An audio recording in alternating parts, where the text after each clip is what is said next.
Sir, जिस तरह से बलिया में प्रस्फित लीक मामले के लोगों से आप मिलने आए थे, क्या कारण है कि प्रशासन ने मिलने नहीं दिया आपको?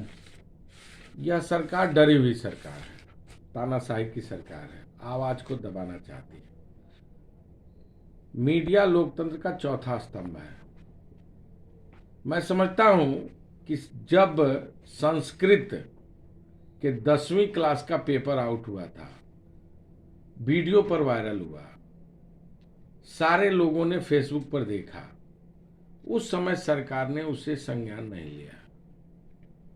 दोबारा जब इंटर की परीक्षा का पेपर अंग्रेजी का आउट हुआ, सोशल मीडिया पर चलने लगा।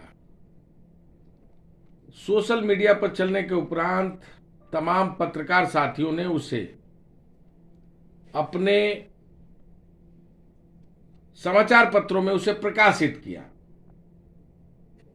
सरकार को आईना दिखाया।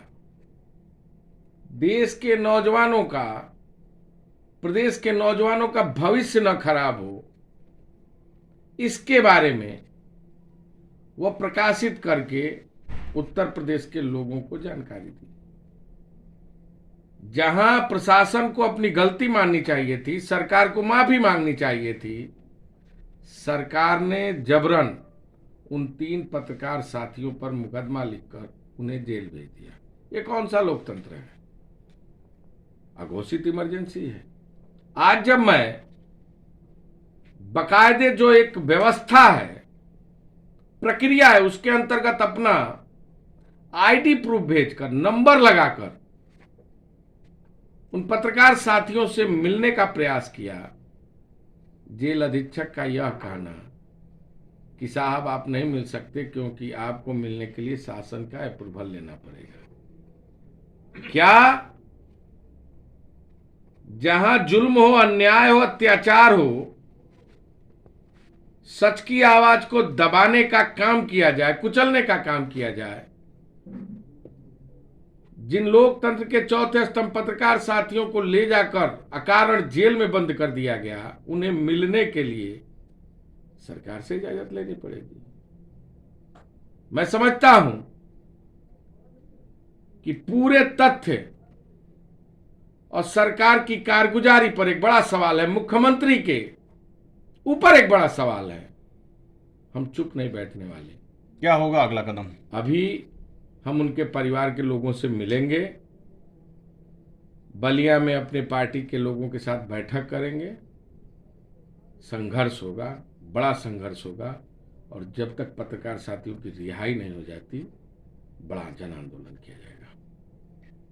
सर, यूपी के विधानसभा चुनाव में कांग्रेस पार्टी को जिस तरह से करारी पराजय का सामना करना पड़ा, क्या लगता है कहां से चूक हुई सर? जनतंत्र है, जनता का आदेश सर्वमान्य है, और कांग्रेस पार्टी ने तो प्रयास किया।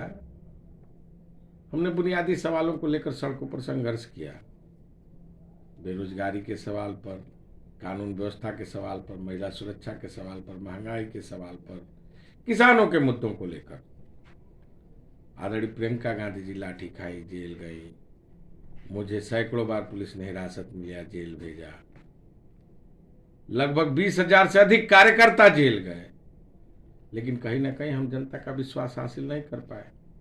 अभी आगे भी लड़ेंगे, मजबूती से बढ़ेंगे, और हमें भरोसा है उत्तर प्रदेश की जनता का आशीर्वाद मिलेगा। क्या आपको ये नहीं लग रहा है कि इसमें प्रशासन नकद माफियाओं के साथ मिला हुआ है? देखिए, मैंने बहुत स्पष्ट अपनी बात को रखा कि पूरा तंत्र भ्रष्ट हो चुका है, और यह सरकार भ्रष्टाचार के आकंठ में डूबी है। पिछले समय इस तरह के तमाम मामले सामने आए। अभी देवरिया में एक ग्राम प्रधान के घर से पेपर और कॉपी प्राप्त किया गया। जब संस्कृत का पेपर आउट हुआ था और पूरा मामला सोशल मीडिया पर वायरल हो रहा था, समाचार पत्रों ने उसे प्रकाशित किया था, तो सरकार ने संज्ञान क्यों नहीं लिया? उन माफियाओं के साथ सरकार का गठजोड़ है, और वो गठजोड़ उजागर होने के उपरांत सरकार को तो उत्तर प्रदेश के नौजवानों से माफी मांगनी चाहिए थी। उनके भविष्य को निर्धारण करने की व्यवस्था करनी चाहिए थी। लेकिन जब सरकार के तंत्र में और सरकार में ही भ्रष्टाचार छुपा हो तो वो तो आवाज को दबाएगी, कुचलेगी। लेकिन कांग्रेस पार्टी चुप नहीं बैठने वाली।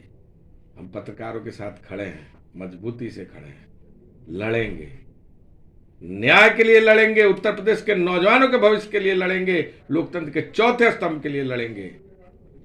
मजबूत लड़ाई होगी, सड़कों पर संघर्ष होगा।